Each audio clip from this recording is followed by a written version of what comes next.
right? So let's read the question. It says a highly rigid cubical block of mass m and side L is fixed rigidly on the another cubical block of same dimension and low modulus of rigidity.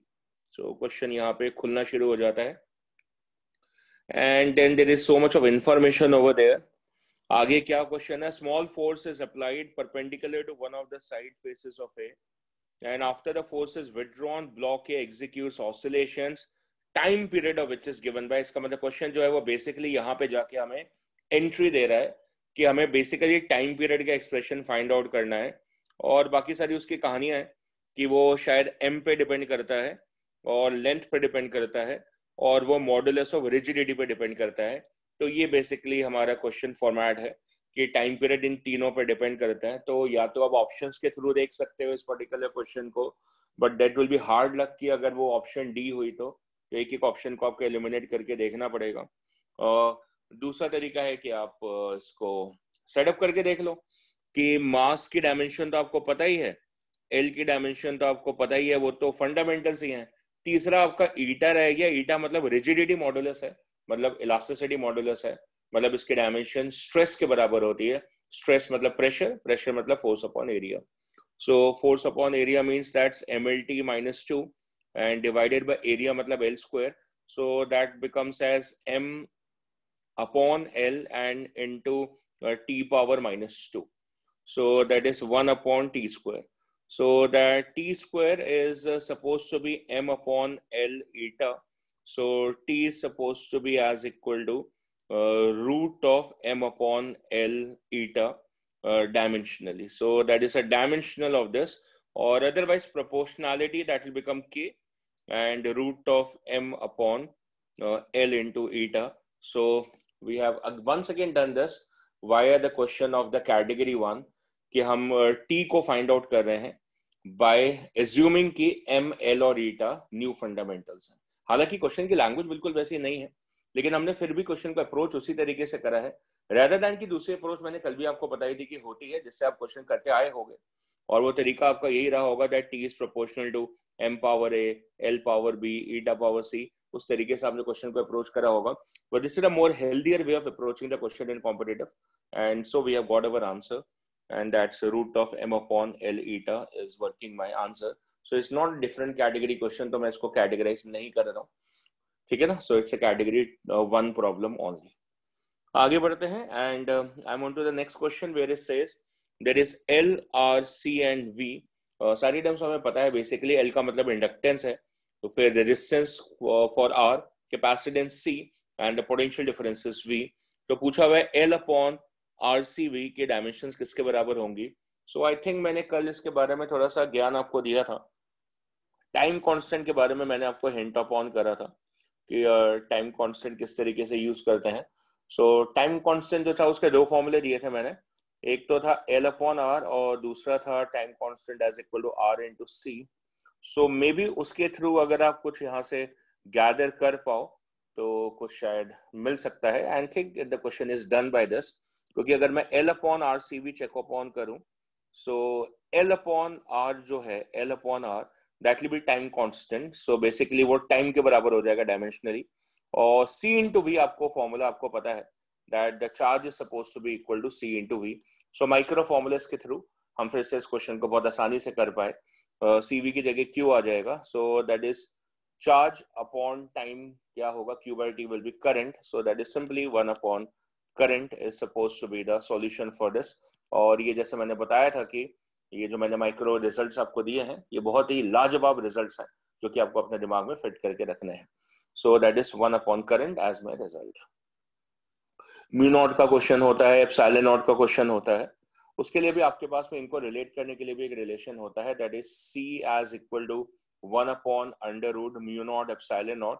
ये भी आपको ऐसे काफी difficult questions में बहुत आराम से रास्ता बना देता है. तो एक और इम्पोर्टेंट रिलेशन है जो आप अपने दिमाग में रख सकते हो, जो कि आपकी EMW में आता ही है बेसिकली फॉर्मूला. और एक और फॉर्मूला आता है वहां पे that C is suppose to be equal to E upon B. So ये काफी कामगर रिलेशंस हैं जो मैंने यहाँ पे आपको सर्कल आउट या डब्बे में डाले हैं. बहुत ही कामगर रिलेशंस हैं, इनको अपने पास रखिएगा, इससे क्वेश्चन बहुत कम टाइम में आपसे सॉल्व हो जाता है. सो Does it talk about any new category of the question? Of course not. Of course not. That is a simple category 2 question कि आपने unknown निकाल दिया है. L upon RC भी एक unknown term थी जो कि आपने find out कर लिया. Right, so becomes the third one. This is a category 3 question. मैं यहाँ पे लिख देता हूँ category 3 question. वैसे तो है नहीं, category 2 question की तरह है. तो category 3 question इसलिए क्योंकि इसके अंदर ये plus वाले question है कि इसके अंदर plus वाले signs आ रहे हैं. तो इनको कैसे डील करना होता है ये हम कल देख चुके हैं. प्रिंसिपल ऑफ होमोजेनिटी हमारी हेल्प करती है कि ये प्लस और ये प्लस ये देखने में.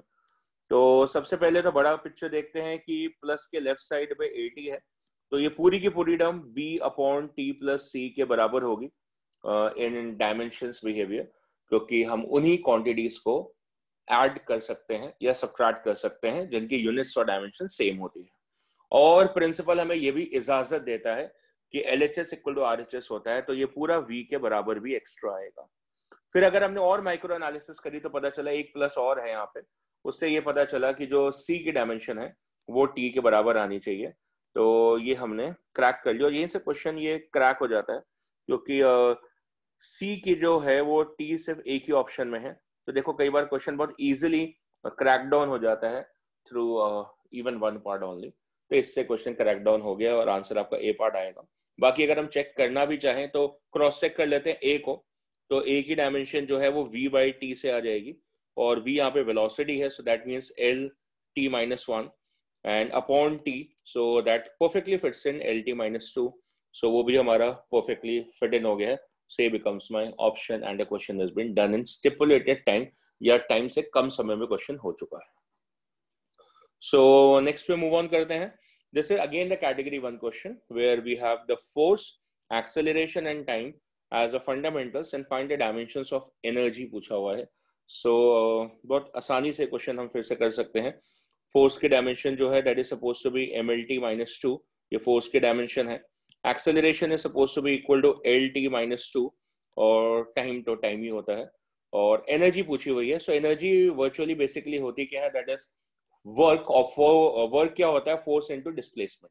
तो एफ को तो टच ही नहीं करेंगे और इनटू डिस्प्लेसमेंट मतलब एल को लेकर आना है. तो मेथड ऑफ एलिमिनेशन काम कर जाएगा आपका कि आप इन दोनों से एल फाइंड आउट कर लो. तो वो मेरे ख्याल से आप बहुत आसानी से कर लोगे. That is this is l upon T square. So therefore l from there will become is equal to a into t square. तो इस एल को यहाँ सब्स्टिट्यूट कर दोगे. So that's a method of elimination. इन दोनों में से आपने टी को एलिमिनेट कर दिया है और उस तरीके से आपने L को फाइंड आउट कर लिया है और यहाँ प्लेस कर दोगे. सो that is F into AT square. This works upon as your answer by the method of elimination. So FAT square that works upon as our result as a B part. And very stipulated time में फिर से question एक बार दम तोड़ देता है. So category of the question तो change नहीं हुई because already हम इस category का क्वेश्चन कर चुके हैं. आगे बढ़ते हैं. This one, it looks like a difficult question. Ain't. It's not. It's not difficult. Dimension के क्वेश्चन difficult होते ही नहीं हैं. So it's an easier topic और वो क्वेश्चन हम बैग इन कर ही सकते हैं चाहे जितना भी difficult आ जाए. So आज का lecture will be the finishing zone for the article of the dimensions, right? And then we will move on to the next one. So P जो है यहाँ पे दिया हुआ है. इस पूरी खतरनाक सी टर्म है यहाँ पे. That's nRT upon V minus B. So let me introduce the next level over there. The next level is about the mathematical functions. तो हमारे पास जितने भी mathematical functions होते हैं, mathematical functions का मतलब है जैसे trigonometrical functions हो गए, sin, cos, tan जितने भी हैं, या फिर आपके differentiation functions हो गए d by dx वाले, या फिर integration function हो गए, integration of y into dx ये वाले function, या कोई log function हो गया, या कोई exponent function हो गया. ऐसे जितने भी functions आपके सामने आएंगे and many more, ये सारे के सारे डायमेंशनलेस होते हैं. So all these are supposed to be dimensionless. So all the mathematical functions are basically dimensionless. That's the next level of the questions approach. तो यहाँ पर ऐसा फंक्शन मुझे दिख रहा है, वो इस पार्ट में दिख रहा है. That is e power of minus of a upon r t b. तो ये जो पूरी टर्म आ रही है, this complete term is supposed to be dimensionless. Reason because it's a mathematical function and all the mathematical functions are supposed to be dimensionless. तो क्या होगा, ये dimensionless ही हो सकता है जब इसका numerator जो है वो denominator के साथ में dimensionally cancel out हो जाए. तो अगर ऐसा हो जाएगा तो फिर हम बोल सकते हैं कि ये टर्म एक्चुअली में डायमेंशनलेस है, जो कि होनी चाहिए। उससे आपको शायद कोई इन्फॉर्मेशन मिल जाए कि आपको जो चाहिए। तो हमसे पूछा क्या हुआ है वो देख लेते हैं। ए और बी की डायमेंशंस पूछी हुई हैं, तो यहाँ से आपको ए की डायमेंशन मिल जाती है कि ए की डायमेंशन आपकी आर टीवी के बराबर आनी चाहिए। ये आपकी ए की डायमेंशन आ जाएगी। और बी की डायमेंशन वो बड़े आराम से यहाँ से मिल जाती है कि यहाँ पे आपका माइनस लगा हुआ है, तो उसके लेफ्ट और राइट साइड पे टर्म्स की डायमेंशन सेम होनी चाहिए। तो वी की डायमेंशन आपकी बी के बराबर है। So B is equal to L cube. उससे ये वाली ऑप्शन एलिमिनेट हो जाती है क्योंकि इसमें एल स्क्वायर है। तो ए और बी पॉसिबल है और नन ऑफ दीज भी पॉसिबल है, तो हमें ए को देखना ही पड़ेगा। ऐसा नहीं हो सकता कि बिना ए को सॉल्व करे क्वेश्चन आ जाएगा।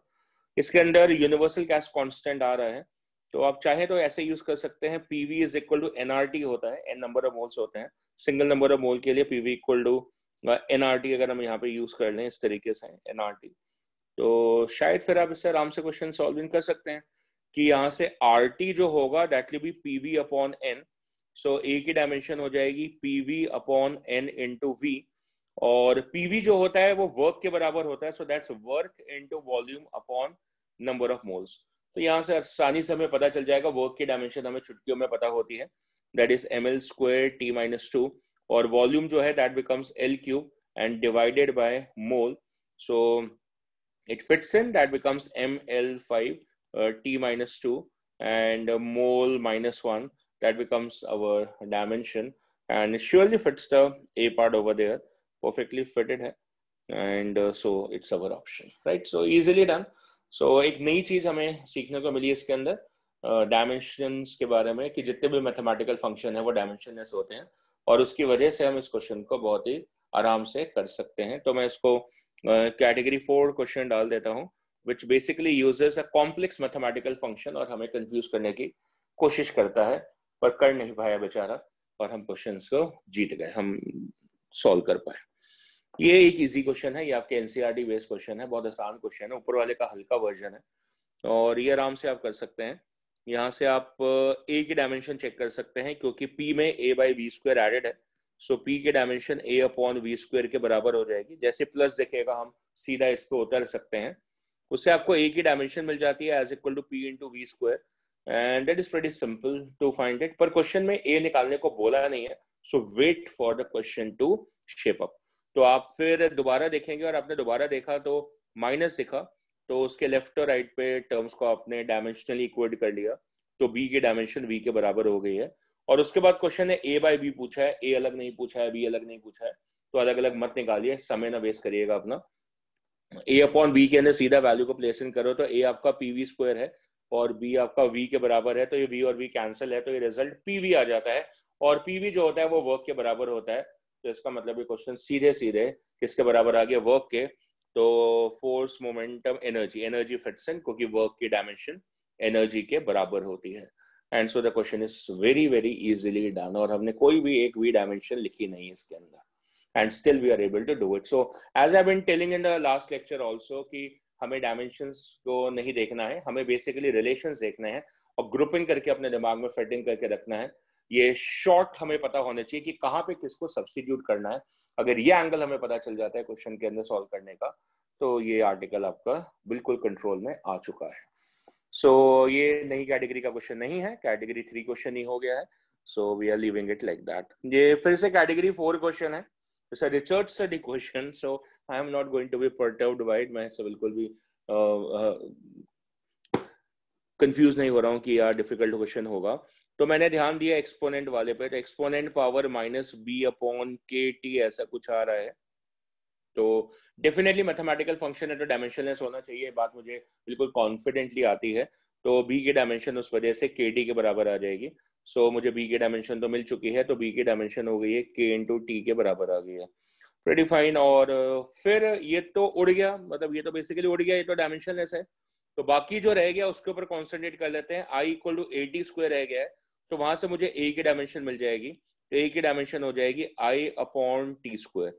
ये ए मिल गया और ये बी मिल गया। डायमेंशन तो मुझे लिखनी ही नहीं है माय डियर, क्योंकि क्वेश्चन ने मुझसे पूछा कि ए बी स्क्वायर की डायमेंशन बता दो, तो मैंने ए बी स्क्वायर की डायमेंशन यहाँ से ढूंढ ली, ए एज इट इज प्लेस कर दिया, आई अपॉन टी स्क्वायर हो गया है, और इनटू बी स्क्वायर, तो बी के टी के बराबर था, तो उसका स्क्वायर के स्क्वायर एंड टी स्क्वायर आ जाएगा, तो ये टी स्क्वायर कैंसिल है और ये आपका के स्क्वायर इंटू आई के बराबर रिजल्ट आ जाता है। सो एज ए प्रॉमिस की क्वेश्चन बहुत आसानी से हो गया, कैटेगरी 4 क्वेश्चन है, क्योंकि इसके अंदर मैंने फिर से एक मैथमेटिकल फंक्शन को क्रैक इन करके रिजल्ट को बना लिया है। तो वो मतलब जो डायमेंशंस को याद करते हैं सो वो ऐसे क्वेश्चन को क्रैक नहीं कर पाएंगे, क्योंकि वो ढूंढते रहेंगे कि किसकी क्या डायमेंशन है। तो डायमेंशंस के एग्जैक्टली क्वेश्चन क्रैक नहीं हो रहा है। फिर से एक बार वही बात सामने आ रही है कि हमें रिलेशंस पता होने चाहिए कुछ कुछ, और हमें उससे वो रिलेशन भी यहाँ काम कर नहीं हुए। यहाँ पे सिर्फ प्रिंसिपल ऑफ होमोजेनिटी से आपका क्वेश्चन हो गया, और इस फैक्ट से क्वेश्चन हो गया कि जितने भी मैथमेटिकल फंक्शंस है वो डायमेंशनलेस है, इसलिए इसको कैटेगरी 4 के क्वेश्चन में डाला है, क्योंकि ना कोई फिजिकल रिलेशन काम आए और ना ही इसके अंदर कोई आपका एग्जैक्ट वैल्यू किसी भी टर्म की डायमेंशंस की काम आई, और इसलिए कैटेगरी 4 क्वेश्चन है। आगे बढ़ते हैं, and next one over there it says a dimensional formula for wavelength is equal to. Wavelength तो अपने को पता होती है लेंथ के बराबर है। अच्छा, तो इसका मतलब वेवलेंथ जो है वो लेंथ के बराबर है, तो इनमें से जो भी फॉर्मूला लेंथ को मैचअप करेगा, एक तरीका वही है कि आप उसको देख लीजिए जो लेंथ से मैचअप करे और आपका क्वेश्चन खत्म हो जाएगा। सो चेक इन करें कि एक एक करके चेक कर सकते हैं इसको, क्या लंबा नहीं हो जाएगा? सो या लंबा नहीं होगा, तो कुछ शॉर्टकट रिलेशंस आपके यूज होंगे। So that is like C is equal to E upon B, ये जो मैंने अभी अभी बताया था आपको। और भी रिलेशन आप यूज कर सकते हैं, जैसे आपने AC सर्किट में करा हुआ है, फ्रीक्वेंसी ओमेगा याद होगी आपको, रेजोनेंस फ्रीक्वेंसी जिसको बोलते थे, that was suppose to be 1 upon root of LC, शायद आपको याद होगी, 100% याद होगी आपको। और फ्रीक्वेंसी के बारे में कल हमने डिस्कस किया था कि एंगुलर फ्रीक्वेंसी हो या फ्रीक्वेंसी हो, दोनों की डायमेंशन बेसिकली सेम होती है। सो ये जो ओमेगा है उसकी डायमेंशन फ्रीक्वेंसी के बराबर है, फ्रीक्वेंसी 1 अपॉन टी होता है। इसका मतलब बेसिकली क्लियर है कि जो रूट LC है उसकी डायमेंशन टी के बराबर है, और जो स्पीड ऑफ लाइट है वो E अपॉन बी के बराबर है। तो I think the question is done, क्योंकि स्पीड ऑफ लाइट का मतलब क्या हो जाएगा, LT minus 2। So that is LT minus 2 is equal to E upon B, और इसका मतलब that is L upon T square. ये थोड़ा मैंने लंबा लिख दिया है। अब इसके अंदर आप क्या करें, आपको चाहिए क्या, आपको L चाहिए, क्योंकि आपको वेवलेंथ चाहिए, तो टी स्क्वायर को एलिमिनेट कर दें। तो मेथड ऑफ एलिमिनेशन आ गया, तो नया नहीं हुआ। So L from here that becomes equal to T square into E upon B, ये आपका रिलेशन वर्क अपॉन हो जाता है, ठीक है ना। So T square that becomes equal to LC। सो कुछ गड़बड़ हुई है यहाँ पे E by B LT minus 1 आएगा। LT माइनस 1 है, बिल्कुल सही बोल दिया, इसने करेक्ट कर दिया है, और इससे हमारा समय बच गया और क्वेश्चन सॉल्व हो जाता है। दैट इज LT, तो इसका मतलब ये सिंपल T आ रहा है। सो वही हम चेक इन कर रहे थे। सो T जो है वो आपका रूट LC के बराबर ही है, तो सीधा T की जगह रूट LC प्लेस इन कर दो and the question gets done. So that is root LC into E upon B. So that's done and the question is completed by once again method of elimination. और ये हमारा A part ही fit in हो जाता है as a question, right. So new category question हुआ ही नहीं। सो ये हमें थोड़ा कॉन्फिडेंस देते जाएगा as we prolong in the questions, कि ज्यादा कैटेगरी के क्वेश्चंस है ही नहीं, और आप सारे क्वेश्चंस को इन्हीं कैटेगरीज में फ्रेम इन कर सकते हैं। नेक्स्ट वन देख लेते हैं। We have x equal to 2yz square, और क्या क्या टर्म्स हैं। x बेसिकली कैपेसिटेंस हैं, तो C लिख देता हूं मैं इसको as equal to 2 into y is नहीं, z जो है वो आपकी मैग्नेटिक इंडक्शन है, so that is 2y into B square हो गया। तो आपको बेसिकली y की डायमेंशन को फाइंड आउट करना है। So y is suppose to be equal to c upon B square in the dimension, ये आपको फाइंड आउट करना है। That's all it is. तो अब इसके अंदर आपको c और b स्क्वायर का जो भी इजी रिलेशन आपको दिखता है वो चेक ऑन कर लो, और वहां से क्वेश्चन आपका सॉल्व इन हो जाएगा। सो देखो किस तरीके से कर सकते हैं। c जो है वो हम q इक्वल टू CV से लेकर आ सकते हैं, या एनर्जी से लेकर आ सकते हैं। That energy is suppose to be equal to q square upon 2c, वहां से फिल इन कर सकते हैं। और B को मैग्नेटिक फील्ड इंडक्शन को आप फोर्स से लेकर आ सकते हो, that is force is suppose to be equal to QVB, और वहां से टर्म्स को आप यहाँ पे सब्स्टिट्यूट इन करके देख सकते हो कि क्या रिजल्ट बनेगा। सो ट्राई कर लेते हैं। C becomes equal to Q square upon U डाल देते हैं यहाँ से रिलेशन से, और b की जगह f upon qv, so that should become f square and then q square and v square like this. So ये आपका कुछ रिलेशन वर्क अपॉन कर रहा है. So चार्ज सीधा q पावर 4 में आ रहा है, that is coming as q power 4. तो इसका मतलब a और b तो एलिमिनेट हो जाता है क्योंकि q पावर 4 हमें दिख रहा है. बाकी चेक किसको करना है, टाइम को चेक कर लेते हैं बेसिकली, क्योंकि वही डिफरेंट है इन दोनों ऑप्शन में, बाकी तो दोनों टर्म सेम आ रही हैं. सो इस तरीके से भी हम क्वेश्चन को अप्रोच कर सकते हैं कि थोड़ा टाइम सेव करने के लिए. सो दैट इज q पावर 4 और नीचे बाकी जो एनर्जी है, एनर्जी के लिए that is ml square t minus 2 और फोर्स जो है दैट इज mlt माइनस 2. तो उसको स्क्वायर करेंगे तो m square l square and t power minus 4 आ जाएगा. और बाकी वेलोसिटी का स्क्वायर है, so velocity is L T minus 1, तो उसका square L square T minus 2 आ जाएगा. तो ये टी माइनस 2 कैंसल्ड है, तो टी माइनस 4 ऊपर जाके टी पावर 4 में कन्वर्ट हो जाएगा. तो वहां से हमें अपनी ऑप्शन कैरी आउट हो गई है. So D part becomes our option because we have T power 4 over there. Right, so not a new category question, we are able to solve it. Next one is say there is a time period of a drop under the surface tension given as this, and this is telling A is 1, C is -1, what is the value for B? So ये तो बहुत ही आसान question हो गया.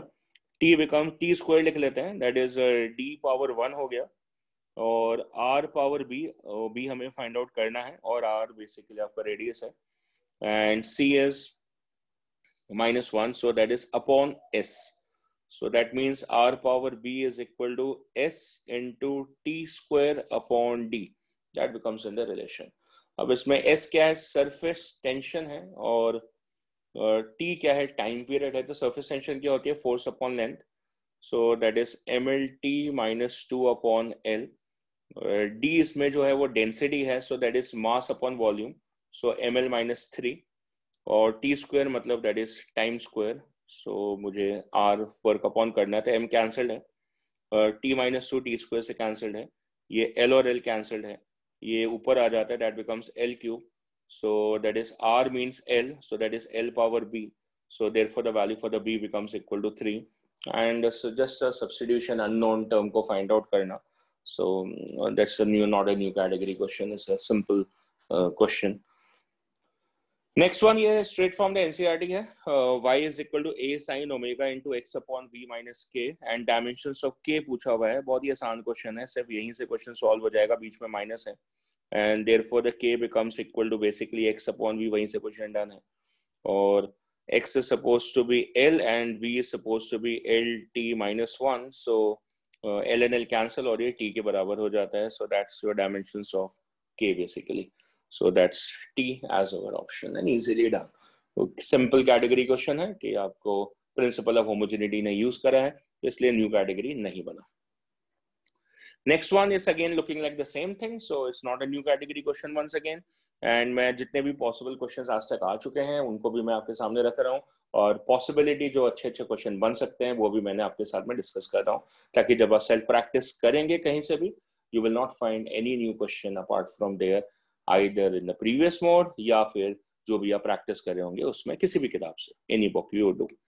So frequency of a tuning fork बोला हुआ है, length पे डिपेंड कर रही है, डेंसिटी पे डिपेंड कर रही है, यंग्स मॉडुलस पे डिपेंड कर रही है, फंक्शन बना के दिया हुआ है तो बाकी कौन पढ़ेगा.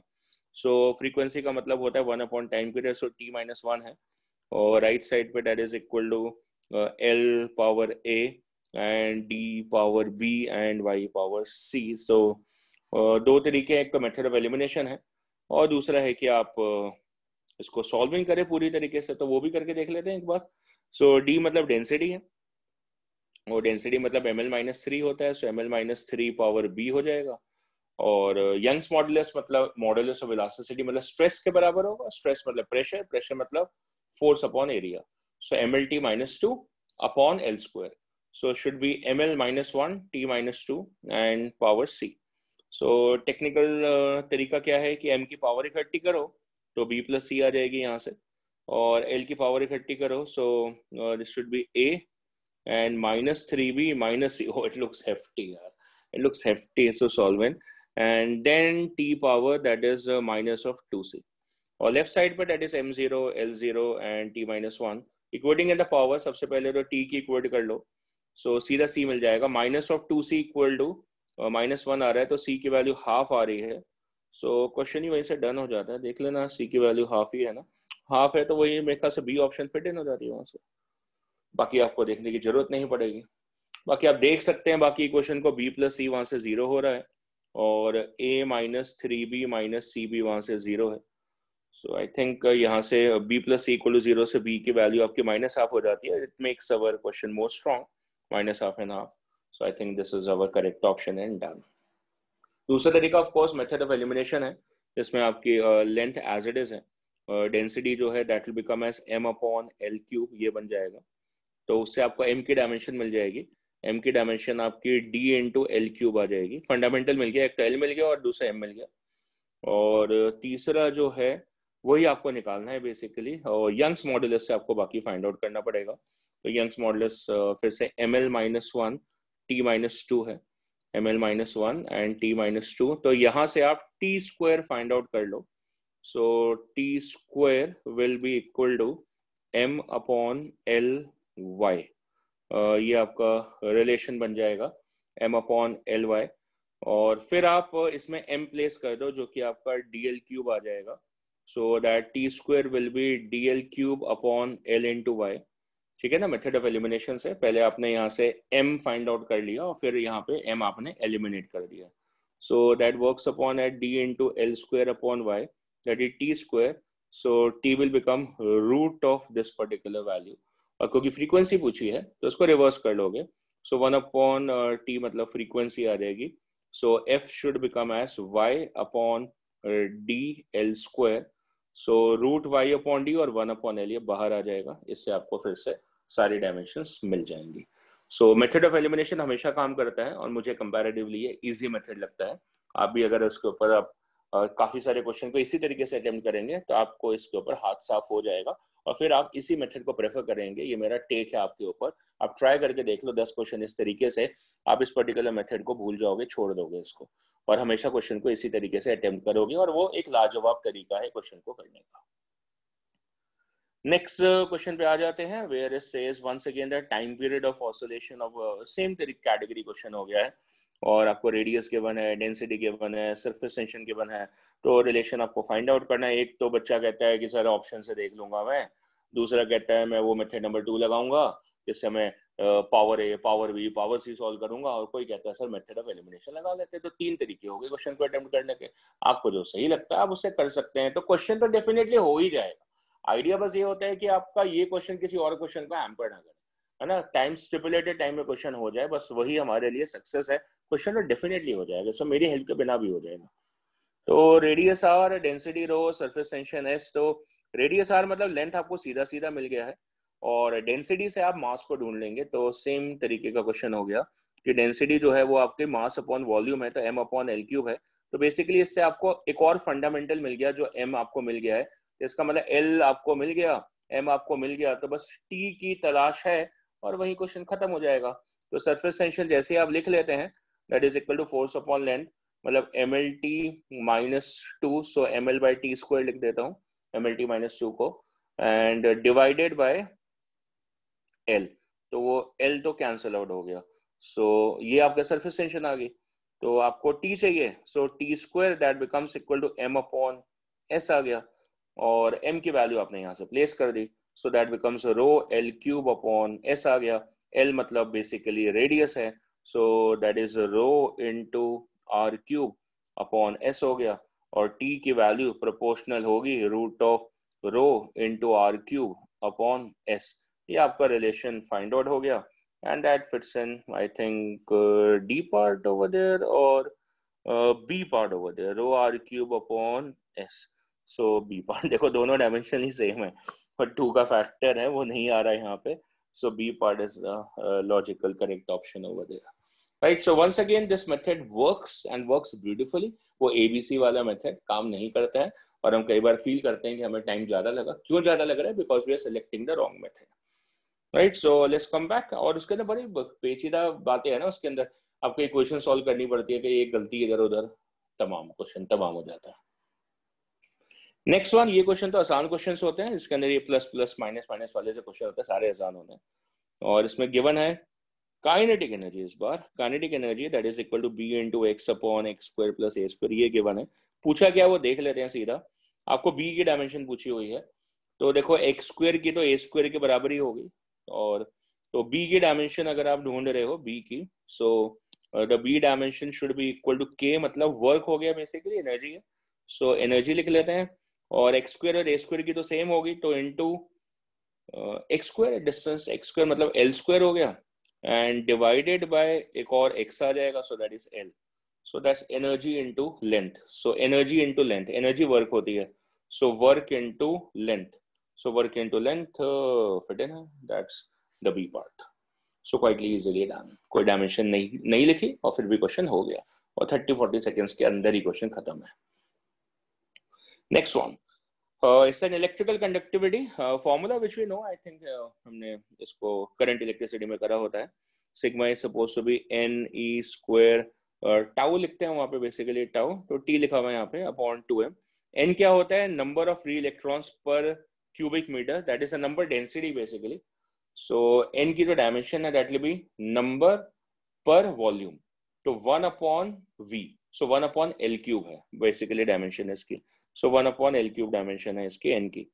और सी तो अपना चार्ज है, सी क्या ई होगा ना, E is a charge on the electron and T is a time and M is electron. क्या पूछा है, सिग्मा पूछी है, तो कोई क्वेश्चन ही नहीं बना, तो ये तो सीधा सीधा क्वेश्चन डन है। सो एन की डायमेंशन 1 अपॉन एल क्यूब हो गई है, और ई आपका चार्ज है, चार्ज को एम्पियर इनटू टाइम लिखना पड़ेगा क्योंकि क्यू की ऑप्शन नहीं है यहाँ पे, सो that will B 80, so A square T square हो जाएगा इनटू टी हो जाएगा, और नीचे m है, so that is simply mass, so that raises to m minus 1 and l minus 3 and t cube and a square, that works upon as a result m minus 1 l minus 3 t cube a square, ये तो a part से ही fit in हो जाता है, so quietly easy. बस यहाँ पे n जो है वो कहीं बच्चों को कंफ्यूज कर सकता था, बट साफ साफ लिखा हुआ है नंबर ऑफ फ्री इलेक्ट्रॉन पर क्यूबिक मीटर, तो इसलिए क्वेश्चन हमें कंफ्यूज नहीं कर पाया। एक ऐसे क्वेश्चन भी पहले भी आया हुआ है शायद इस सीरीज में, मैंने कॉपी करा होगा, और डिफ्यूजन कांस्टेंट का क्वेश्चन है, प्रीवियस क्वेश्चन आपने देखा होगा, वो क्वेश्चन भी सिर्फ बच्चों को यही कंफ्यूज करता है इन द लैंग्वेज, कि वो number of particles crossing the x axis per unit volume per unit area, ऐसी लैंग्वेजेस होती हैं जहाँ पे हमें लगता है एन तो नंबर है, उसको डायमेंशनलेस गलती से हम ले लेते हैं, पर हम डीप डाउन लैंग्वेज को देखते हैं तो पता चलता है ऐसा नहीं था। ये तो देखने से पता है कि हमसे हो जाएगा, और डायमेंशनल फॉर्मूला पर ए बी सी डी सहारा पूछ लिया है, तो ये तो साइन फंक्शन है, तो ये तो पूरा डायमेंशनलेस बैठेगा, तो y की a के बराबर हो जाएगी, तो ए बी सी डी सारा लिख लेते हैं, तो y a तो y के बराबर हो गया, मतलब l के बराबर हो गया। आगे बढ़ लेते हैं, b x c t and d, so d तो डायमेंशनलेस है, तो उसकी तो कोई डायमेंशन आएगी नहीं, फिर b की 1 अपॉन एक्स होनी चाहिए तभी b डायमेंशनलेस आएगा, सो 1 अपॉन एक्स मतलब 1 अपॉन एल होना चाहिए, ये b की डायमेंशन होगी, और c की 1 अपॉन टी होनी चाहिए तभी ये डायमेंशन आएगा। अब सर ये पूरा डायमेंशनलेस क्यों आ रहा है, क्योंकि भाई ये साइन फंक्शन के साथ में लगा हुआ है, तो पूरा की पूरा का पूरा टर्म डायमेंशनलेस है, तो bx भी डायमेंशनलेस है, ct भी डायमेंशनलेस है, d भी डायमेंशनलेस है। अब bx ऐसे डायमेंशनलेस होगा जब b की डायमेंशन 1 अपॉन x के बराबर होगी, ct का डायमेंशनलेस होगा जब c की डायमेंशन 1 अपॉन t के बराबर होगी, और d तो पहले से अपना डायमेंशनलेस हुए बैठा है, तो वो तो पहले से ही m0 l0 t0 के बराबर है, तो इसका मतलब इसमें l भी गया, और ये सिंपल t पावर -1 आपका रिजल्ट बन जाता है। कहीं ना कहीं कोई ऑप्शन होगी, बिल्कुल है, बी पार्ट हमारा ऑप्शन है, और इजीली डन है via category number 4, that every particular sine function, cos function, all the trigonometrical functions, mathematical functions are dimensionless। और ये अब इस तरीके का क्वेश्चन है जिसके अंदर मतलब काफी सारी चीजें पूछी होती है, तो मैं इसको कैटेगरी 5 क्वेश्चन बोलता हूँ, जिसके अंदर काफी सारी चीजें पूछी होती है, हर ऑप्शन को आपको देखना पड़ जाता है, ऐसे कैटेगरी 5 क्वेश्चन को मैं इंट्रोड्यूस कर रहा हूँ, जिसके अंदर अब बोला हुआ है कि ये कौन कौन सी जो इक्वेशंस है वो सही हैं, ये आपको देखना है, तो थोड़ा टाइम कंज्यूमिंग सा हो जाता है ऐसा क्वेश्चन। तो पहली वाली इक्वेशन तो स्टैंडर्ड इक्वेशन है, तो डेफिनेटली हमें उसके ऊपर दिमाग ही नहीं लगाना है, और हम उसको सीधा ही करेक्ट बोल देंगे क्योंकि उसके अंदर कोई गलती नहीं है। हमें पता है nth डिस्टेंस का फॉर्मूला जो होता है that is equal to u plus a/2 into 2n-1, उसी को 2 को अंदर मोड़ तोड़ के लिख दिया है, तो स्टैंडर्ड है। वैसे भी आपको ये पता ही होगा, असर्शन रीजनिंग टाइप क्वेश्चन होता है कि dimensionally correct formula may be physically incorrect, है ना। पॉसिबल है क्योंकि डायमेंशन में कोई वैल्यूएशन तो चेक होती नहीं है, तो कांस्टेंट की वैल्यूज तो चेक होती नहीं है। But if it is a physically correct formula it has to be dimensionally correct. तो ये जो बात है उसी के बेसिस पे हमने ए पार्ट कर लिया है, that is a physically correct formula is must be dimensionally consistent. So must be dimensionally consistent, so which explains to me that of course my dear, है ना, कि उसी बेसिस पे उसी कॉन्फिडेंस पे ना हमने ए पार्ट को टिक कर दिया कि हमने नहीं ढूंढना भाई, हम तुमको पता है यार। और उसी तरीके से अगर आपको पता है तो बी पार्ट भी आप टिक इन कर लेंगे क्योंकि ये स्टैंडर्ड फॉर्मूला है। देखो time period of the satellite का फॉर्मूला है। अब आपको नहीं पता है तो I am really sorry my dear, पर पता होना चाहिए। ये मेरा आपसे से है कि हमें पता होना चाहिए। बाकी ये बिल्कुल एग्जैक्ट फॉर्मूला है। बाकी डायमेंशनली कंसिस्टेंट चेक करिए तो वो ज़्यादा मुश्किल नहीं है। यहाँ से T proportional to R cube upon G M के प्रोपोर्शनल है, बाकी तो कांस्टेंट है, तो यहाँ से आप सॉल्विंग कर सकते हो। अगर आपको पता हो और शॉर्टकट्स कि जो स्मॉल जी होता है उसका फॉर्मूला क्या होता है, G M upon R square होता है, ये जो फॉर्मूला होता है, तो जी एम को सब्सटीट्यूट कर सकते हो as equal to small G into R square, so that will be proportional to R cube upon small G into R square like this. तो अब इसके अंदर से dimensionally R square dimensionally cancel कर रहा हूँ, टर्म वाइज नहीं कर रहा हूँ, ठीक, कैंसिल हो जाएगा तो प्रोपोर्शनल टू आर अपॉन जी आ जाएगा। सो आर मतलब एल हो गया, जी मतलब एक्सेलरेशन मतलब एल टी माइनस 2 हो गया, एल और एल कैंसिल हो गया तो ये रूट टी स्क्वायर आ गया, तो टी के प्रोपोर्शन आ गया। तो डायमेंशनली भी आप चेक कर सकते थे। वैसे मेरे को तो फॉर्मूला आता है, आपको भी आना चाहिए बेसिकली, क्योंकि आप प्लस वन प्लस टू पूरी कर चुके हो, तो इसका मतलब आपको ये आना चाहिए और आप आराम से आप फाइंड आउट कर लेंगे इस रिलेशन को। और देखो आंसर फिर डी पार्ट बन जाता है क्योंकि सिंगल ऑप्शन क्वेश्चन है, तो फिर ये डी पार्ट बन गया क्योंकि ए और बी तो दोनों ही आ रहे हैं, तो ए बी सी आपकी ऑप्शन होगी। तो सी भी चेक इन कर ही सकते हो, पी प्रेशर गिवन है, डी डेंसिटी गिवन है, तो पता ही होता है that is a formula for the speed. और जैसे आप साउंड वेव्स में पढ़ते हैं ना, तो उस तरीके का फॉर्मूला है, तो याद ही होगा, आपको पढ़ा ही होगा आपने। इवन आपकी आरएमएस वेलोसिटीज आती हैं अंडर रूट ऑफ 3p/ρ आती है ना, 3p/ρ, तो सेम ही है ये 3p/ρ, तो ये डेफिनेटली करेक्ट है। तो आंसर आपका डी पार्ट है, बाकी आपके ऑप्शन नहीं करेक्ट है, लेकिन सिंगल ऑप्शन है तो डी पार्ट आपका आंसर आएगा। आगे बढ़ते हैं। And sometimes a question is completely new, आपने कहीं पे प्रैक्टिस भी नहीं करे होते हैं ऐसे क्वेश्चन, ऐसे भी क्वेश्चन आपके सामने आते हैं कई बार। सो वो हम कैटेगरीज में से ढूंढ ढांड के क्वेश्चन को कंप्लीट कर लेते हैं। Just like this question says, a particle of mass m is in a unidirectional potential field where the potential energy of the particle depends on the x coordinate. तो phi basically potential energy है, but ये इतना तामझाम चाहिए होगा तो देख लेते हैं। Where phi naught and a are constants, इसमें phi naught constant है, and find the physical dimensions of a and phi naught। पहले a ढूंढ लें, a ढूंढ लेते हैं यार। a ढूंढने के लिए काफी आसानी है क्योंकि cos ax है, तो cos ax होने का मतलब cos तो उड़ गया क्योंकि वो डायमेंशनलेस है, क्योंकि मैथ्स से आया है। मैथ्स में डायमेंशंस होती नहीं है, तो केमिस्ट्री में होती है, फिजिक्स में होती है, मैथ्स में नहीं होती है, वो दूसरी वाली डायमेंशंस होती है एक्स वाई जेड वाली।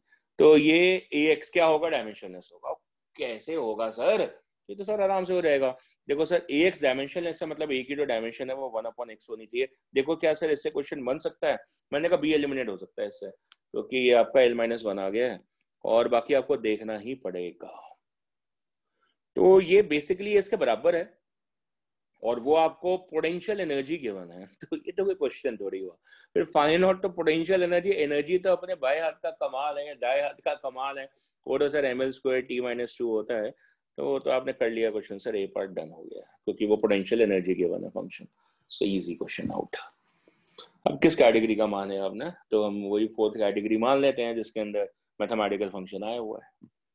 ये फिर से उस तरीके का क्वेश्चन है जो कि इलेक्ट्रिसिटी बेस्ड क्वेश्चन है, डिफिकल्ट तो बिल्कुल भी नहीं है। सी बी स्क्वायर बोला हुआ है, सी कैपेसिटेंस है, बी मैग्नेटिक फील्ड इंडक्शन है, एक्स की डायमेंशन निकालनी। क्या क्वेश्चन हुआ, सी बी स्क्वायर आपको ढूंढना है, सी बी स्क्वायर। कोई फॉर्मूला क्विक आपको अगर क्लिक इन करता है तो देखो, नहीं तो थोड़ी मेहनत मशक्कत करके तो आंसर आ ही जाएगा।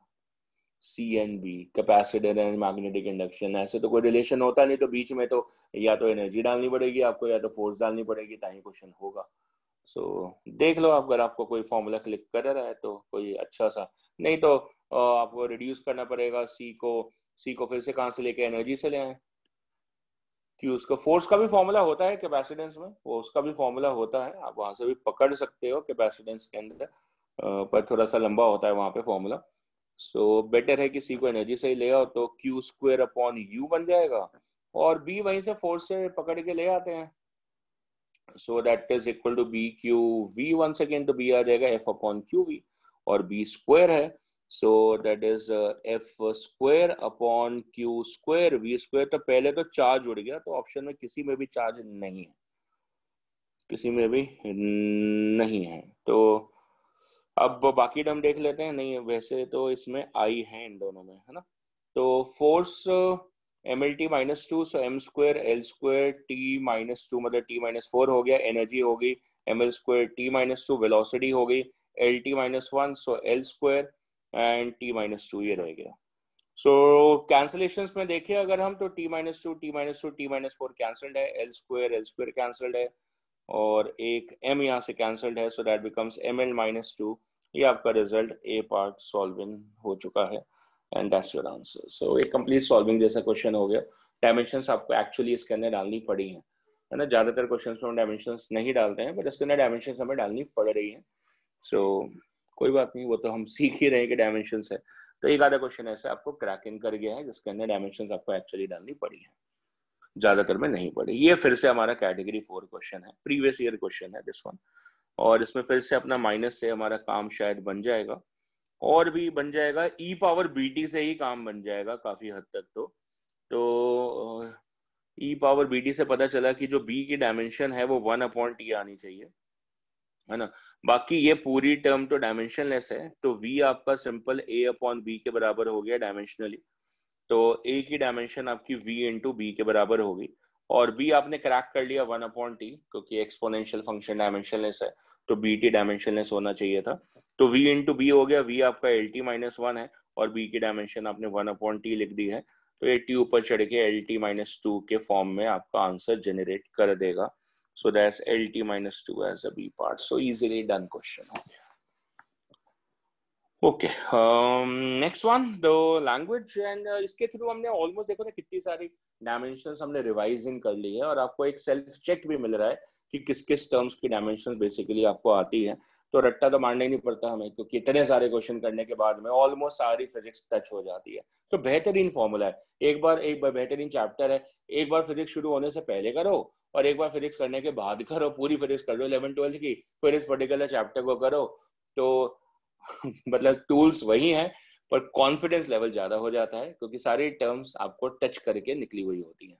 कपल पर यूनिट ट्विस्ट, सी कपल पर यूनिट ट्विस्ट क्या है, ये मतलब हमें कंफ्यूज कर रहे हैं क्या है। कपल मतलब टॉर्क, टॉर्क मतलब वर्क एंड एनर्जी, उसके बराबर की डायमेंशंस है, और पर यूनिट ट्विस्ट मतलब एंगल, और एंगल तो भैया जी डायमेंशनलेस होता है। सो therefore this couple per unit twist has not basically twisted us, तो वो बेसिकली एनर्जी के बराबर ही हो गया। और आगे बढ़ के देख लेते हैं, के तो अपना कांस्टेंट है, और एन आपका रिजिडिटी मॉडुलस है एन, और आर तो रेडियस ही होगा अपना पुराना, और L length of the wire है। तो क्वेश्चन में कुछ खास दम वम लग नहीं रहा, सो बेसिकली एनर्जी है। सो चेक करना पड़ेगा आपको कि फिर अब ये किस तरीके से हेटअप है, एन और एल एक्स वाई जेड निकालना। तो एक तो आपका वही वाला मेथड है जी, क्या मेथड है वो सॉल्विंग करने वाला ना, कि और दूसरा मेथड ऑफ एलिमिनेशन है, उसके थ्रू देख लें। तो आर जो है उसकी डायमेंशन एल हो गई है, होगी नहीं बिल्कुल ना, radius of the wire and length of the wire, so length of the wire, तो वो तो ऑलरेडी वो भी एल के बराबर ही है।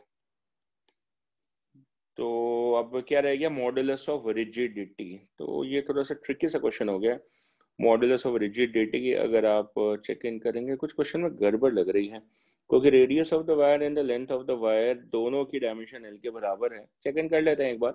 और एन जो है रिजिडिटी मॉडुलस है, इसका मतलब वो बेसिकली किसके बराबर हो गया, प्रेशर के, इलास्टिसिटी मॉडुलस, प्रेशर मतलब force upon area, so mlt -2 upon L square, so M L minus one T minus two आ गया है. So there is something fishy over there. तो इसमें क्योंकि एम और टी दोनों के दोनों वेरिएबल आ रहे हैं, सो कैसे फिट इन करेंगे, एलिमिनेट होगा ही नहीं क्योंकि एक क्वेश्चन से दो तो एलिमिनेट होंगे नहीं. So there is something wrong in the question, क्योंकि इसमें एक्चुअली में डायमेंशनल एनालिसिस फेल हो जाती है. डायमेंशनल एनालिसिस तब फेल हो जाती है जब आपकी दो टर्म्स जो आ रही हो उनकी डायमेंशन एक जैसी हो. तो इसमें जो दो टर्म्स हमारे पास दी हुई हैं क्वेश्चन में, रेडियस ऑफ द वायर और लेंथ ऑफ द वायर, दोनों की डायमेंशन सेम है. और अगर दोनों की डायमेंशन सेम है तो उनको डायमेंशनल एनालिसिस अलग अलग देख ही नहीं पाएगी, क्योंकि अगर आप इसको फॉर्मूला वाइज में लगाने की कोशिश करेंगे तो वो तो एल की डायमेंशन में कंबाइन ही हो जाएगा, है ना. अगर हम इसको स्टैंडर्ड तरीके से करने की कोशिश करें तो सी की डायमेंशन जो है वो अपने एनर्जी की लिखी थी, so M L square T minus two हो गई. दूसरे तरीके से करके देख लेते हैं. And this should be dimensionally equal to N, हमने निकाल ली यहाँ से, M L minus one T minus two, और ये पावर ए आ गया. एंड देन आर मतलब एल पावर, ये एक्स था, एल पावर वाई हो गया. और तीसरा भी आपका लेंथ है तो वो भी एल हो गया, पावर जेड आ गया. ठीक. अब m की पावर अगर हम चेक इन कर लेते हैं तो यहाँ से आपकी आ गई x, और l की पावर चेक इन कर लेते हैं, so that becomes minus x and plus y and plus z, ये बन गया. और t की जो पावर है that becomes minus of 2x, ये आ गया. And that is ml square t minus two. So अब यहाँ से अगर हम चेक इन करें तो x की वैल्यू तो 1 आ गई, स्ट्रेट फॉरवर्ड. और अगर t को भी चेक इन करें तो वहां से भी सेम आ रही है, that is minus two equal to minus two X, वहां से भी x की वैल्यू आ गई. सो दो इक्वेशन से तो सिर्फ x ही आया है. और फिर l की अगर चेक करते हैं तो l की पावर 2 है, और यहाँ से minus X plus Y plus Z आ रहा है. तो x की वैल्यू को अगर हम 1 प्लेस कर दें, so that become 3 equal to Y plus Z, ये आ रहा है x की वैल्यू क्योंकि 1 है. So that's 3 equal to y plus z. तो इंडिपेंडेंट y और z फाइंड आउट हो ही नहीं पा रहा है. और ऑप्शन से अगर हम चेक करें तो फिर d पार्ट फिट इन हो जाता है. ये ऑप्शन से सॉल्व हो रहा है, वैसे सॉल्व नहीं हो पा रहा है क्वेश्चन. ऑप्शन से कैसे सॉल्व हो गया, क्योंकि अगर y और z को ऐड करते हैं तो यहाँ पे -2 आ रहा है, यहाँ पे 4 + 1 5 आ रहा है, और यहाँ पे 1 + 1 2 आ रहा है. तो सिर्फ डी ऑप्शन में ऐसा फिट इन हो रहा है. तो एग्जैक्टली डायमेंशनल एनालिसिस आपके क्वेश्चन को सॉल्व नहीं कर पाई है. समझ में आ रही है ना बात आपको, क्योंकि वो लिमिटेशन होती है डायमेंशनल एनालिसिस की, कि अगर आपके डिपेंडेंसी ऐसी टर्म्स पर हैं जिनमें डायमेंशंस दो टर्म्स की एक जैसे आ रही है, तो डायमेंशनल एनालिसिस उनको अलग अलग नहीं देख पाती है, तभी वो उसको इकट्ठे देख रही है, अलग अलग उसको आइडेंटिफाई नहीं कर पा रही है. ऑप्शंस की वजह से क्वेश्चन सॉल्व है, डी पार्ट है. राइट. एक स्पेशल कैटेगरी क्वेश्चन हो गया है कि जिसके अंदर आपका इस मेथड पे जाना ही पड़ा, इस वाले मेथड पे आपको जाना ही पड़ा, और ऑप्शन के थ्रू ही क्वेश्चन सॉल्व हो पाया. तो स्पेशल कैटेगरी क्वेश्चन है तो कैटेगरी 6 डाल देते हैं. जब आप वर्थ रिविजिटिंग क्वेश्चन है, वर्थ रिविजिटिंग क्वेश्चन है कि आप इसको वापस आ सकते हैं. ऐसे ही क्वेश्चन पहले भी आया हुआ है जो शायद इस लिस्ट में है या नहीं है. आज के क्वेश्चन में मेरे पास p power x, q power y and c power z ऐसा क्वेश्चन आया हुआ है जिसके इनफाइनाइट आंसर्स आते हैं, लेकिन जो ऑप्शंस हैं उनमें से चेक इन करके हमें वो मिल जाता है, क्योंकि हमें स्ट्रॉन्ग डिलीवरी नहीं मिलती है कि उसके अंदर से कुछ ऐसा मिल जाता है कि x + y + z equal to this much. तो ऑप्शन से हम चेक इन करके फिर उसके ऑप्शंस बना सकते हैं. तो एक स्पेशल कैटेगरी क्वेश्चंस होते हैं, लिख दिए हैं मैंने. Now this is a category 7 question. वैसे कैटेगरी 7 से इसलिए क्योंकि आपके कॉलम बेस्ड क्वेश्चन से हो गए हैं, तो इसलिए वे कैटेगरी 7 क्वेश्चन कहलाएंगे. That's category 7 question over there. और इसमें आपको मैच करना है, तो ये बिल्कुल इजी क्वेश्चन है बेसिकली, पर कैटेगरी 7 इसलिए क्योंकि मैच टाइप क्वेश्चन है इस वजह से. और ये आसानी से कर ही लोगे आप, इसके अंदर कोई नया तो है नहीं. लीनियर मोमेंटम क्या होता है, मास इनटू वेलोसिटी, सो mlt - 1. सो इसका मतलब d जो है वो f के बराबर हो गया. पहले तो मैं इजी वाले ढूंढ लेता हूँ. सो df मतलब ये एलिमिनेट हो गया, ये एलिमिनेट हो गया, तो आंसर a और d में से आएगा. उसके अंदर से मुद्दा देख लेते हैं कि कहाँ पे डिफरेंस है. c को मैं चेक ही नहीं करूंगा क्योंकि वो e के बराबर है, तो मैं a को चेक करके देख लेता हूँ कि a की डायमेंशन किसके बराबर है, तो वहां से मेरा क्वेश्चन डन इन हो जाएगा. सो प्लैंक्स कांस्टेंट चेक कर लेता हूँ. सो प्लैंक्स कांस्टेंट मेरा E/F होता है, और एनर्जी जो है दैट इज ml² t-2 और फ्रीक्वेंसी जो होती है that is t-1. So hence that works upon as ml² t-1 and ml² t-1 आपका g है. तो इसका मतलब A जो है वो G से मैच इन कर रहा है and therefore the D option is absolutely correct. तो मैंने 2 ही चेक करे और 2 नहीं करे, फिर भी मेरे आंसर में क्रैक डाउन पे पहुंच गया. So hence it's again option based question से मैंने इसको क्रैक कर लिया. हालांकि मैं बाकी दोनों की भी डायमेंशन जानता हूँ, but then I crack the easy way around और मैंने कम समय में क्वेश्चन को सॉल्व कर लिया है. So hence I named it as a different category question, category 7 as a question, right. चलो, and I'm moving to the forward, and then it looks like the one of the same categories once again, the old category, method of elimination का question है. हाँ, आज तक आप इस question को कैसे करते आए हैं मुझे पता है ABC वाली कैटेगरी से, तो मेरे लिए मेथड ऑफ एलिमिनेशन का क्वेश्चन है जब सब कुछ फेल हो जाता है फिर हम वो ABC पे जाते हैं. जैसे इससे पेनल्टीमेट क्वेश्चन पे हमने देखा था y+z वाले पे, सब कुछ फेल हो गया तो फिर हमें उस बेसिक मेथड पे जाना पड़ा और वहां से हमारा क्वेश्चन डेफिनेटली सॉल्व हो गया. पर उसका मतलब ये नहीं है कि हम सारे ट्रिक्स भूल जाएं और हर क्वेश्चन उस मेथड से करने लगे, वो गलत अप्रोच होगी. हर क्वेश्चन का एक मेरिट होता है, उसके हिसाब से उस क्वेश्चन की अप्रोच आनी चाहिए. तो ये देख के हमें पता चलता है कि हम अपने यूजुअल तरीके से इसको कर सकते हैं. Time period of oscillation find out करना है, रेडियस ऑफ द स्टार है, तो एक तो आपका फंडामेंटल है, दूसरा आपका डेंसिटी आ रही है. तो फिर वही घिसा पिटा क्वेश्चन हो गया, कि डेंसिटी जो है यार वो मास अपॉन वॉल्यूम होती है, तो उससे आप m फाइंड आउट कर लेंगे. तो m क्या होता है, that is equal to rho into L3 like this. And then the universal gravitation constant, मेरे ख्याल से आपको आता है वो ग्रेविटेशन कांस्टेंट कैसे आता है, F into r² upon m1 m2. आप बोलोगे हो सर आपको जी की डायमेंशन याद नहीं है. मैंने कहा वो कोई बड़ी बात नहीं है, आप भी ना याद रखें तो कोई इसमें हर्ज नहीं है, ठीक है ना, क्योंकि ये तो फाइंड आउट कर सकते हैं. फोर्स की याद है, वो बहुत मेरे लिए मजेदार बात है. So that is mlt -2 into L² and divided by m². तो एक m cancelled है. So g dimensionally is supposed to be equal to 1 upon m and L cube and t-2. So t² नीचे लिख देता हूँ और m नीचे रहने देता हूँ. अब मुझे क्या चाहिए, मुझे t चाहिए. So t² becomes L cube upon mg. So that is L cube upon m को प्लेस कर लेता हूँ यहाँ से rho L cube. So that is rho L cube and g. So L cube तो पूरा कैंसिल हो गया है. So t is coming dimensionally as equal to 1 upon rho g root और t proportional to k upon root rho g develop in हो जाएगा, and that's the B option. So my method of elimination did not disappoint me at all, and once again I'm able to solve the question in the same mannerism and with a quick shot also. ठीक है ना. ABC से आई बेट आप timer लगा के check in कर सकते हैं ABC वाले मेथड से. You will require a bit larger time. This comes over here. I see हमने stipulated time मैंने आपको कितने सारे क्वेश्चन एक्सप्लेन करके कहा. अगर मैं करता ये क्वेश्चन तो मैं अभी तक डबल क्वेश्चन कर चुका होता है ना. मुझे एक्सप्लेन नहीं करना होता तो मैं इसके डबल क्वेश्चन कर चुका होता, लेकिन आपको एक्सप्लेन करने के साथ भी आप देख सकते हो कि काफी सारे क्वेश्चन है बहुत कम समय में कर पा रहे हैं. ओहो, नेक्स्ट वन फिर से ये मेरे ही कैटेगरी का क्वेश्चन कौन सा है, जो कि फोर्थ कैटेगरी का क्वेश्चन था, जिसके अंदर हम फिर से मैथमेटिकल फंक्शन को डायमेंशनलेस डिक्लेयर करके अपने क्वेश्चन को सॉल्व कर सकते हैं. सो ई की पावर कितनी है, that's -az upon k theta. बड़ा डिफिकल्ट सा सवाल लग रहा है.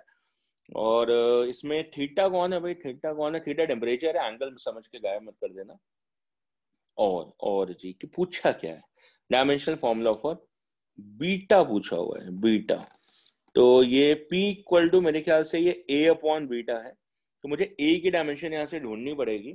तो यहाँ से A की जो डायमेंशन है that is AZ equal to k theta आ जाएगी, क्योंकि न्यूमरेटर डिनोमिनेटर को डायमेंशनली कैंसिल आउट करेगा.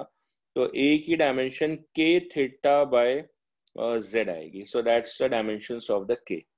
और फिर यहाँ से P equal to A upon beta use करेंगे और इसमें P प्रेशर गिवन है.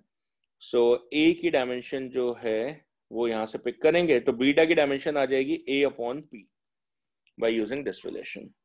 सो A अपॉन P, तो A की यहाँ से पुट इन करते हैं k theta by Z and P. सो ये मेरा एक्सप्रेशन बन गया है. अब मुझे इसके अंदर डायमेंशन डालनी पड़ेगी ऐसा लग रहा है. तो k तो बोल्ट्जमैन कांस्टेंट है, तो वो आपका R अपॉन Na आता है बेसिकली. सो R से आएगा, R से. सो R मतलब और अच्छा PV इक्वल टू nRT वहां से आएगा, so R will be equal to PV upon NT, ऐसे आ जाएगा है ना, PV upon NT। So mole vol तो है नहीं देखो ऑप्शन में, तो मोल को छोड़ देते हैं। सो K की जगह PV अपॉन T डाल देते हैं, और T क्या उसमें टेम्परेचर है, टेम्परेचर यहाँ पे थीटा से डिनोटेड है, तो PV अपॉन थीटा रख देता हूँ, and into theta and upon Z and P आ जाता है। आई थिंक इससे क्वेश्चन डन हो जाता है। P प्रेशर है तो प्रेशर प्रेशर कैंसिल हो जाता है, थीटा थीटा कैंसिल हो जाता है, वॉल्यूम मतलब L क्यूब हो जाएगा, Z मतलब डिस्टेंस गिवन था मतलब L हो गया, सो एक L कैंसिल होके L स्क्वायर मेरा आंसर डेवलप इन हो जाता है, और वो A पार्ट से मैच इन भी कर जाता है। सो थोड़ा सा समय लगा मुझे, पर मैंने अपने बिना कोई डायमेंशन डाले क्वेश्चन को सॉल्व इन कर लिया है। आप बोलोगे सर L क्यूब तो डाला आपने, आप समझ सकते हैं है ना, बेसिकली मैंने रिलेशंस को यूज करके क्वेश्चन को सॉल्व इन करा है। The next one coming alive over here is, फिर से ही उस कैटेगरी का है जिसके अंदर A को अलग नहीं पूछा है, B को अलग नहीं पूछा है, और आपको कंबाइंड टर्म पूछी हुई है A और B की। तो यहाँ से X और B की सेम है क्योंकि बीच में प्लस दिख रहा है, तो B की डायमेंशन तो X के बराबर डन हो गई है। और फिर मुझे A की फाइंड आउट करनी है, तो A root X will be equal to V into X plus B, तो X और B की तो सेम है, तो वो सिंपल मैं B ही रख लेता हूँ है ना, B ही रख लेता हूँ। सो A की जो डायमेंशन है वो इससे मिल जाएगी, दैट इज इक्वल टू, अच्छा B की जगह X रख लो ना, B की जगह X रख लेते हैं, तो B की जगह X आ गई क्योंकि X और B की तो सेम डायमेंशन थी। सो A हो गया V एंड रूट एक्स, ये आ गया A की डायमेंशन V रूट एक्स आ गई, और V मतलब क्या हो गया, दैट इज LT माइनस 1, और रूट एक्स मतलब L power half, so that becomes L power 1 plus half 3/2 and T minus 1, ये A की डायमेंशन है, और B की X मतलब L के बराबर है। सो अब आपसे ए बी पूछा हुआ है, सो ए बी हो जाएगा आपका L पावर 3/2 T माइनस 1, और B कितना है L के बराबर है, सो फिर से एडिशन हो गई L power 3/2 plus 1, so that becomes V कुछ और है क्या, ओह V मैंने वेलोसिटी ले लिया यार, पढ़ा नहीं मैंने, मेरी गलती है, I am so sorry. V आपको पोटेंशियल एनर्जी गिवन है, देखो यार मैं तो स्टूडेंट की तरह हरकत कर गया, और मैंने V को क्या ले लिया है, वेलोसिटी लेके क्वेश्चन को सॉल्व इन कर दिया है। So my fault over there, तो मुझे क्वेश्चन दोबारा करना पड़ेगा, मेरी पनिशमेंट है, so let me solve it. So क्या हो रहा है कि एक सेकेंड, ये एलिमिनेट ही नहीं हुआ यहाँ से, ओके फाइन, चलो वापस घुस जाते हैं क्वेश्चन में। और V इस बार हमारे लिए पोटेंशियल एनर्जी है, तो एनर्जी तो अपने को आती ही थी, सो A जो है वो फिर से V रूट एक्स हो गया, V की डायमेंशन एनर्जी की है, तो एनर्जी हो गया अपना ml स्क्वायर T माइनस 2, ये हमारी एनर्जी आ गई है, और रूट एक्स मतलब that becomes L power half, ये बन गया, सो that becomes m L power 2 plus 1/2, that becomes 5/2 into T minus 2, और फिर उसके बाद मुझे A B फाइंड आउट करना है, तो E की डायमेंशन कितनी है, ml power 5/2 T power minus 2, and into B की डायमेंशन L के बराबर है, so that works as ml power 7/2 and T minus 2, 5/2 और 1 को एड अप करके, तो मेरा आंसर फिट इन हो गया है, और वो D पार्ट पे आंसर आ चुका है, राइट जी। So nothing new in the question, but just a hint of a new question, क्योंकि आपने शायद नहीं देखा होगा ये क्वेश्चन पहले, तो दिख गया आपको। ये फिर से कैटेगरी 7 वाला क्वेश्चन है, जिसके अंदर यह मैच तो नहीं है, तो कैटेगरी 8 क्वेश्चन बोल सकते हैं, जिसके अंदर आपको मल्टीपल क्वेश्चन चेक इन करने पड़ते हैं, वो वाला क्वेश्चन है। तो इसकी कैटेगरी हम बना चुके हैं, कैटेगरी 5 शायद, जिसके अंदर हम मल्टीपल सारे चेक करने पड़ते हैं, एक एक ऑप्शन चेक करने पड़ती है, तो ये उस कैटेगरी का क्वेश्चन हो गया। ये पूछा हुआ है, ये एनसीईआरटी बेस्ड क्वेश्चन है, the wrong formula on the dimension, गलत फॉर्मूला, एनसीईआरटी की बैक एक्सरसाइज में इस तरीके का क्वेश्चन होता है। तो अगर आप फर्स्ट पार्ट को देखते हैं, तो y equal to a sin vt, is it correct और रॉन्ग, ये आपने चेक इन करना है, बता सकते हैं कि ये करेक्ट है रॉन्ग है।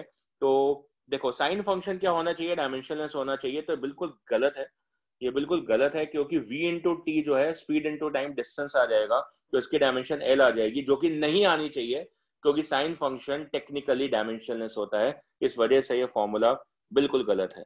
सेकेंड फॉर्मूला को चेक करते हैं, तो y equal to a upon T into sine of T upon A check कर लेते हैं। तो अब हम इसको देखना पड़ेगा कि इसके अंदर ये चीजें हैं क्या। तो a क्या होता है, एम्पलीट्यूड होता है, तो एम्पलीट्यूड मतलब डिस्प्लेसमेंट एम्पलीट्यूड, तो a और y की तो डायमेंशन यहाँ से कैंसिल आउट हो जाएगी, तो ये बिल्कुल गलत हो गया है फॉर्मूला, क्योंकि LHS और RHS मैच ही नहीं करेगा, क्योंकि साइन टी अपॉन ए तो पूरा डायमेंशनलेस है, तो पूरा डायमेंशनलेस है, तो लेफ्ट साइड की डायमेंशन राइट साइड से मैच ही नहीं करी, क्योंकि टी अनबैलेंस जा रहा है, उसको कैंसिल आउट करने के लिए कोई टर्म ही नहीं है। तो इस वजह से ये क्वेश्चन कंप्लीटली रॉन्ग है, कंप्लीटली रॉन्ग आ रही है, क्योंकि ये डायमेंशनलेस है और y की डायमेंशन a अपॉन टी के बराबर नहीं आएगी, तो इस वजह से ये रॉन्ग हो जाता है, तो ये भी कंप्लीटली रॉन्ग है। सो इस हिसाब से ऑप्शन क्लियर है। थर्ड ऑप्शन कोई और बनेगा जो मेरे ख्याल से बी ऑप्शन ही डन हो जाती है, तो आपको थर्ड चेक करने की जरूरत नहीं पड़ेगी, और आप चेक करोगे तो वो बिल्कुल सही आएगी। देखो वाई जो है, क्योंकि कोई और ऑप्शन ही नहीं बन रही ना कि थर्ड को इंक्लूड करके कि बने, या तो होता फर्स्ट सेकंड थर्ड है, तीनों गलत है, तो ऐसे ऑप्शन ही नहीं है, इसलिए कहानी खत्म हो जाती है। और वैसे चेक कर लेते हैं, वाई की डायमेंशन ए के बराबर है, क्योंकि रूट टू द डायमेंशनलेस है, तो यहाँ से तो मामला बिल्कुल सही लग रहा है। और बाकी अगर हम अंदर देख लेते हैं, सो अंदर आपका साइन ऑफ ओमेगा टी है, बिल्कुल सही, ओमेगा टी एंगल होता है, और वैसे भी ओमेगा फ्रीक्वेंसी होती है, तो फ्रीक्वेंसी इनटू टाइम डायमेंशनलेस होता है, तो अंदर भी मामला बिल्कुल सही है। तो हर तरीके से थर्ड वाली इक्वेशन आपकी करेक्ट है, तो ऑप्शन आपकी फर्स्ट एंड सेकंड ही बन रही है। एक आधा क्वेश्चन और देख लेते हैं। सो लेट्स चेक इन, ये वाला क्वेश्चन देख लेते हैं, which is हबल्स constant, something new age it is, कि कई बार इंफॉर्मेटिव बेस्ड क्वेश्चन आ जाता है कि हबल्स कांस्टेंट क्या है, तो किसी चैप्टर में आपने पढ़ा ही नहीं। पुराना क्वेश्चन इसलिए है क्योंकि ना पहले ना हमारे कोर्सेज में यूनिवर्स नाम का चैप्टर भी हुआ करता था, जो कि अब नहीं है, तो इसलिए क्वेश्चन कहीं से घिसा पिटा पुराना क्वेश्चन है कि हबल्स कांस्टेंट की डायमेंशन क्या होती है। अब ऐसा क्वेश्चन आएगा, वो आयरॉनिकली हमारा बैड लक होगा। मैंने देखा तो नहीं है रिसेंट पास में कि ऐसा कोई क्वेश्चन आया है। हबल्स कांस्टेंट क्या होता है, क्योंकि आपने रटा ही नहीं हुआ है, तो मैं आपसे क्या क्वेश्चन करूं, तो मैं बता ही देता, इन्फॉर्मेशन ही दे देता हूं। तो मैंने इन्फॉर्मेशन आपके लिए निकाल के रखी हुई है कि हबल कांस्टेंट बेसिकली यूनिवर्स के एक्सपेंशन में यूज होता है, is use in the expansion of the universe. और ये बेसिकली इस आइडिया पे बेस होता है, जहाँ पे आप डॉपलर इफेक्ट पढ़ते हैं कि जैसे प्लैनेट्स जो हैं थ्योरी के हिसाब से they are receding away from each other, तो ऐसा relative motion against each other, तो वो रिसेशनल वेलोसिटी जो है उसको डिस्टेंस के साथ में क्या करा जाता है, प्लॉटिंग करा जाता है, उससे साइज ऑफ द यूनिवर्स हम गेस इन कर पाते हैं। ये आइडिया होता है हबल का। So that's velocity upon distance. So velocity upon distance मतलब इस ग्राफ की स्लोप आ जाती है, ये जो ग्राफ बना हुआ है। So Hubble's constant is calculated as a slope of this particular graph. और डायमेंशनली तो बहुत सूखा हो गया, वेलोसिटी अपॉन डिस्टेंस है, so that is simply t-1। So that's t-1 is supposed to be the answer. तो ये बेसिकली फ्रीक्वेंसी के बराबर हो गया। So इससे आप समझ सकते हैं कि आप यूनिवर्स को एज अ ऑसिलेटरी पेंडुलम मान सकते हैं। हम ऐसा गेस अप कर सकते हैं कि सब कुछ फॉर्म हुआ था by a big bang theory, और उसकी वजह से सारे पार्टिकल्स एक दूसरे से दूर जा रहे हैं। तो फाइनली हम बोलेंगे कि फाइनली हो सकता है ग्रेविटेशन पुल की वजह से वापस मिल जाए, और वापस मिल जाएंगे तो हो सकता है there will be a future big bang दोबारा से, और फिर दोबारा से ये हरकतें होंगी। So it's like periodic behaviour. सो ये टाइम कंट्रोल बिहेवियर है, ये आइडिया है हबल का। मतलब हमारा क्वेश्चन तो बहुत पहले सॉल्व हो गया, और एक न्यू रिलेशन भी आपको मिल चुका है, राइट।